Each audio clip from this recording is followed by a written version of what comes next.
ಎಲ್ರಿಗೂ ನಮಸ್ಕಾರ. ನಾವು ಹುಟ್ಟಿ ಬೆಳೆದಿರ್ತಕ್ಕಂಥ ಊರು ನಮಗೆ ಯಾವತ್ತೂ ತುಂಬ ಅಮೂಲ್ಯವಾದುದು.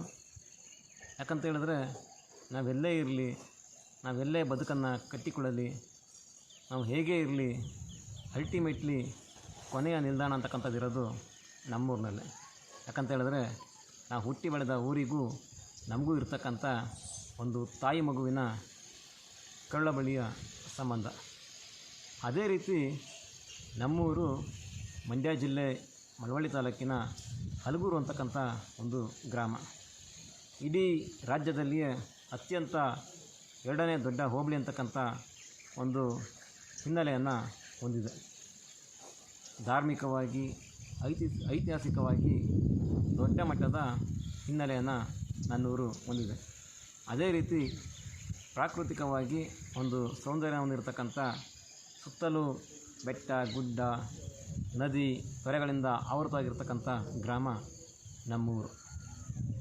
ನಮ್ಮೂರಿಗೆ ಯಾಕಪ್ಪ ಹಲಗೂರು ಅಂತಕ್ಕಂಥ ಹೆಸರು ಬಂತು ಅಂತಂದರೆ ಅದಕ್ಕೆ ಅನೇಕ ಕಾರಣಗಳಿದೆ.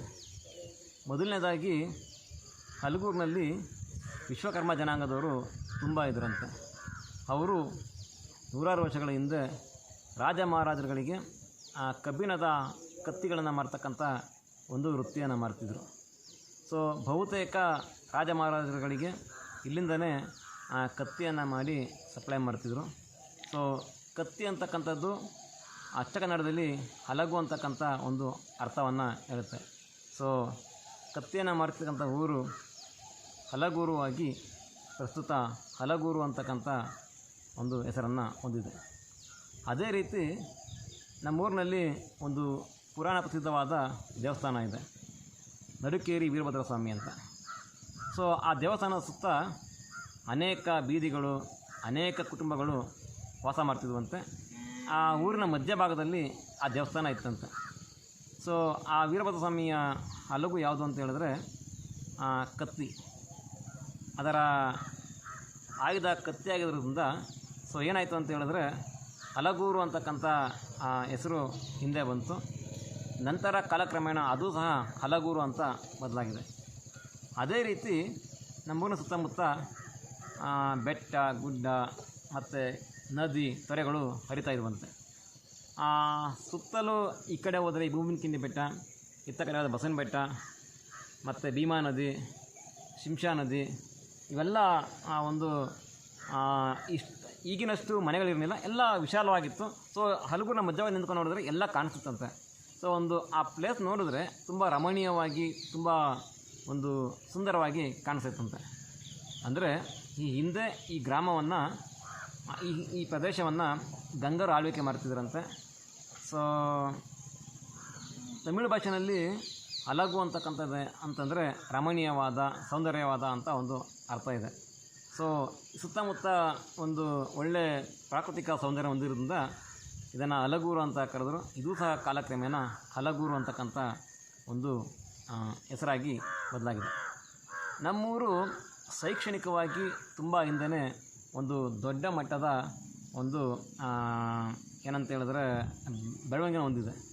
ಯಾಕೆಂದರೆ ಈ ಸುತ್ತಮುತ್ತ ಎಲ್ಲೂ ಪ್ರೌಢಶಾಲೆ ಇಲ್ಲದ ಸಂದರ್ಭದಲ್ಲಿ ನಮ್ಮ ಪ್ರಾತಸ್ಮರಣೀಯರು, ಪೂಜ್ಯರಾಗಿರ್ತಕ್ಕಂಥ ದಿವಂಗತ ತಳವಾಯಿ ಸುಬ್ಬಣ್ಣವರು ಹಲಗೂರಿನಿಂದ ಬೆಂಗಳೂರಿನವರಿಗೆ ಒಂದು ಸೈಕಲ್ನ ತುಳ್ಕೊಂಡೋಗಿ ಈ ಊರಿಗೆ ಒಂದು ಹೈಸ್ಕೂಲ್ ತರಬೇಕು, ಈ ಊರಿನಿರ್ತಕ್ಕಂಥ ಮಕ್ಕಳಿಗೆ ವಿದ್ಯಾಭ್ಯಾಸಕ್ಕೆ ನೆರವಾಗಬೇಕು, ಇವರು ಎಲ್ಲೆಲ್ಲ ಹೋಗಬೇಕು, ಈ ಕಡೆ ಕನಕಪುರ, ಈ ಕಡೆ ಮಳವಳ್ಳಿ, ಮಂಡ್ಯ, ಇಷ್ಟು ದೂರ ಹೋಗಬೇಕು, ನನ್ನ ಊರಿನಲ್ಲೇ ಒಂದು ಪ್ರೌಢಶಾಲೆ ಆರಂಭ ಆದರೆ ನನ್ನ ಊರಿನ ಮಕ್ಕಳಿಗೆ ಅನುಕೂಲ ಆಗುತ್ತೆ ಅಂತಕ್ಕಂಥ ನಿಟ್ಟಿನಲ್ಲಿ ಅನೇಕ ಬಾರಿ ಬೆಂಗಳೂರಿಗೆ ಸೈಕಲ್ನಲ್ಲಿ ಹೋಗಿ ಅಲ್ಲಿರ್ತಕ್ಕಂಥ ಎಜುಕೇಷನ್ ಡಿಪಾರ್ಟ್ಮೆಂಟ್ ಆಗಿರ್ಬೋದು, ಇಲ್ಲ ಎಜುಕೇಷನ್ ಮಿನಿಸ್ಟರ್ ಆಗಿರ್ಬೋದು, ಅವ್ರನ್ನೆಲ್ಲ ಭೇಟಿ ಮಾಡಿ ಮತ್ತೆ ಸೈಕಲ್ನಲ್ಲೇ ಇಲ್ಲಿಗೆ ಬರ್ತಿದ್ದರಂತೆ.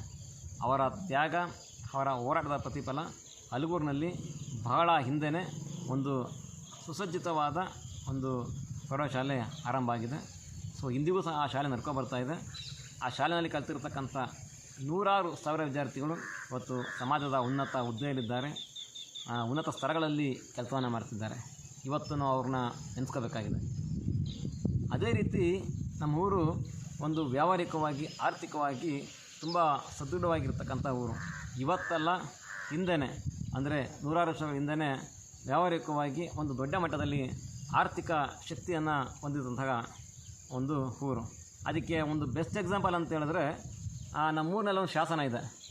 ಆ ಶಾಸನದಲ್ಲಿ ಒಂದು ಉಲ್ಲೇಖ ಆಗಿದೆ. ಏನಂತ ಹೇಳಿದ್ರೆ, ಹಲಗೂರಿನಲ್ಲಿ ಸಂತೆ ಆಗ್ತಿತ್ತಂತೆ. ಆ ಸಂತೆಯಲ್ಲಿ ಕಲೆಕ್ಟ್ ಆಗ್ತಕ್ಕಂಥ ಸುಂಕವನ್ನು ತೆಗೆದುಕೊಂಡು ಹೋಗಿ ಮದ್ದೂರಿನ ಬಳಿ ಇರತಕ್ಕಂಥ ವೈದ್ಯನಾಥೇಶ್ವರ ದೇವಸ್ಥಾನದ ಅಭಿವೃದ್ಧಿಗೆ ಬಳಸಿ ಅಂತಕ್ಕಂಥ ಒಂದು ಉಲ್ಲೇಖ ಆಗಿದೆ. ಅಂದರೆ ಲೆಕ್ಕ ಹಾಕೊಳ್ಳಿ, ಇಲ್ಲಿ ಸುಂಕವನ್ನು ತೆಗೆದುಕೊಂಡು ಹೋಗಿ ಆ ದೇವಸ್ಥಾನವನ್ನು ಅಭಿವೃದ್ಧಿ ಮಾಡಬೇಕು ಅಂತಕ್ಕಂಥ ಒಂದು ಉಲ್ಲೇಖ ಇದೆ ಅಂತ ಹೇಳಿದ್ರೆ, ಇಲ್ಲಿ ಎಷ್ಟು ಸುಂಕ ಕಲೆಕ್ಷನ್ ಆಗ್ತಿತ್ತು, ಎಷ್ಟು ಆರ್ಥಿಕವಾಗಿ ಬೆಳವಣಿಗೆ ಆಗಿತ್ತು ಅಂತಕ್ಕಂಥದ್ದನ್ನ ನಾವೆಲ್ಲ ಅರ್ಥ ಮಾಡ್ಕೋಬೇಕಾಗಿದೆ. ಸೊ ನಮ್ಮೂರಿನಲ್ಲಿ ಅನೇಕ ಜನ ವೈದ್ಯರಾಗಿದ್ದಾರೆ, ಇಂಜಿನಿಯರ್ಸ್ ಆಗಿದ್ದಾರೆ, KS ಅಧಿಕಾರಿಗಳಾಗಿದ್ದಾರೆ, IAS ಅಧಿಕಾರಿಗಳಾಗಿದ್ದಾರೆ, ಲಾಯರ್ಸ್ ಇದ್ದಾರೆ, HM ಆಗಿದ್ದಾರೆ, ಪ್ರಿನ್ಸಿಪಾಲ್ ಆಗಿದ್ದಾರೆ. ಸಮಾಜದ ಅನೇಕ ಒಂದು ಉನ್ನತ ಹುದ್ದೆಗಳಲ್ಲಿ ನನ್ನೂರಿನ ಜನತೆ ಇದ್ದಾರೆ. ಸೊ ನಮ್ಮೂರು ನನಗೆ ಯಾವತ್ತೂ ಪ್ರೀಶಿಯಸ್ಸು. ನನ್ನೂರು ನನಗೆ ಯಾವತ್ತೂ ಹೆಮ್ಮೆ ಇದೆ. ನನ್ನೂರಿನ ಬಗ್ಗೆ ತುಂಬ ಗರ್ವನೂ ಇದೆ. ಸೊ ನಾವೆಲ್ಲೇ ಇರಲಿ, ನಮ್ಮ ಹುಟ್ಟೂರನ್ನು ಮರೀಬಾರ್ದು. ನಮ್ಮ ಹುಟ್ಟಿದ ಊರನ್ನು ನಾವು ಮರೆತರೆ ನಾವು ನಮ್ಮ ತಾಯಿಯನ್ನು ಮರೆತಂಗೆ. ಸೊ ನಾವೆಲ್ಲರೂ ಸೇರಿ ನಮ್ಮ ಊರುಗಳನ್ನು ಒಂದು ಸಣ್ಣ ಮಟ್ಟದಲ್ಲಿ, ನಮ್ಮ ಕೈಲಿ ಎಷ್ಟಾಗುತ್ತೋ ಅಷ್ಟು ಸಣ್ಣ ಮಟ್ಟದಲ್ಲಿ ನಾವು ಅಭಿವೃದ್ಧಿಯನ್ನು ಮಾಡೋಣ. ಯಾಕೆಂದರೆ ಒಬ್ಬರ ಕೆಲಸ ಸಾಧ್ಯ ಇಲ್ಲ. ಹನಿ ಕೂಡಿದರೆ ಹಳ್ಳ ಅಂತಕ್ಕಂಥ ಒಂದು ಮಾತಿನಂತೆ ನಾವೆಲ್ಲರೂ ಸೇರಿ ಒಗ್ಗಟ್ಟಾಗಿ, ನನ್ನೂರು ಮಾತ್ರ ಅಂತ ಹೇಳ್ತಾರೆ, ಎಲ್ರಿಗೂ ಹೇಳ್ತಾ ಇರೋದು, ನೀವು ಹುಟ್ಟಿರ್ತಕ್ಕಂಥ ಊರಿಗೆ ಸಣ್ಣ ಪ್ರಮಾಣದಲ್ಲಿ ನೀವೇನಾದರೂ ಕೊಡುಗೆಯನ್ನು ಕೊಟ್ಟರೆ, ನಿಮ್ಮ ಸಂಪಾದನೆಯ ಒಂದು ಭಾಗ ನಮ್ಮೂರಿನ ಶಾಲೆ ಆಗಿರ್ಬೋದು, ಹಾಸ್ಪಿಟ್ಲ್ ಆಗಿರ್ಬೋದು, ಅಲ್ಲಿಗೆ ಮೀಸಲಿಟ್ಟು ಇಲ್ಲಿ ಬರೋ ವಿದ್ಯಾರ್ಥಿಗಳಿರ್ತಾರೆ, ಅವರಿಗೆ ಒಂದು ಬುಕ್ಸೋ, ಪೆನ್ಸಿಲ್ಲೋ, ಒಂದು ಫೀಸೋ ಕೊಡ್ತಕ್ಕಂಥ ಕೆಲಸವನ್ನು ಮಾಡಿದ್ರೆ ನಿಜವಾಗ್ಲೂ ನೀವು ನಿಮ್ಮ ಊರಿನ ಋಣವನ್ನು ತೀರಿಸ್ಬೋದು. ಎಲ್ಲರೂ, ನನ್ನ ಹಲಗೂರಿನ ಜನತೆಯಲ್ಲಿ ಕಳಕಳಿ ಮನವಿಯನ್ನು ಮಾಡ್ತಿದ್ದೇನೆ. ಎಲ್ಲರೂ ಒಟ್ಟಾಗಿ ಹೋಗೋಣ.